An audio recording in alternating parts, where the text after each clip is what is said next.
রাজধানীর মালিবাগে হোসাফ টাওয়ারের 4 তলায় ফাইটোসায়েন্সের অফিস। প্রতিষ্ঠানটি এমএলএম ব্যবসার অনুমোদন না পেলেও চালিয়ে যাচ্ছে নেটওয়ার্ক সেলিং।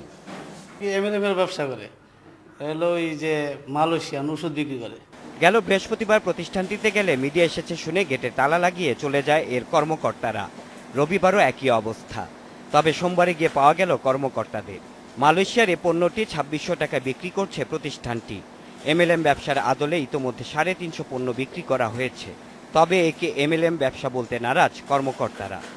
জয়েন্ট স্টকে অ্যাপ্লিকেশন করার জন্য কিছু ফর্মালিটিস আছে, কিছু ডকুমেন্টস অ্যাপ্লিকেশন করতে হবে। যে ফর্মালিটিসগুলো আমি তো শেষ করে আমাকে জমা দিতে হবে, আমি তো ইনকমপ্লিট কোনো ফাইল জমা দিতে পারবো না, ঠিক আছে। আর যেহেতু আমি এখন ট্রেডিশনাল মার্কেটে ফর্ম করতেছি, মাল্টি লেভেল মার্কেটিং করার জন্য চিন্তা ভাবনা করতেছি। আবেদন বাতিল হওয়া 18টি প্রতিষ্ঠানের অনেকগুলি এখনো চালিয়ে যাচ্ছে এ ব্যবসা। তবে ডেস্টিনি 2000 লিমিটেডের কার্যালয়ে গিয়ে দেখা গেছে ভিন্ন চিত্র। প্রতিষ্ঠানটি এখন অনেকটাই বন্ধ, ব্যবসায়ও নেমেছে ধস। যেহেতু কার্যক্রম বন্ধ, ব্যবসা বাণিজ্য বন্ধ, সেহেতু লোকজন আইসা মাঝে মাঝে খবর নেয়, দেখে শুনে চলে যায়।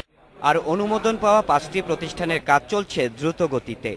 বিজয়নগরে অবস্থিত ওয়ার্ল্ড মিশন 21 এর কার্যালয়ে গিয়ে দেখা গেছে অল্প সময়ে প্রতিষ্ঠানটি প্রায় 30,000 গ্রাহক জোগাড় করেছে।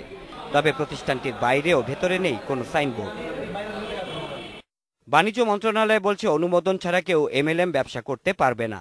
সারা দেশের জেলা প্রশাসকদের আমরা সতর্ক করে পত্র দিয়েছি এবং এছাড়া আমরা সংবাদপত্রে একটা বিজ্ঞপ্তি খুব শীঘ্রই প্রকাশ করব, যাতে জনগণ এ ধরনের অবৈধ প্রতিষ্ঠানের দ্বারা প্রতারিত না হয়। অনুমোদন পাওয়া প্রতিষ্ঠানগুলোর কাজও ঠিকমতো চলছে কিনা তাও তদারকি করা হবে বলে জানিয়েছেন তিনি। Shaon Hasnat, independent news, Dhaka.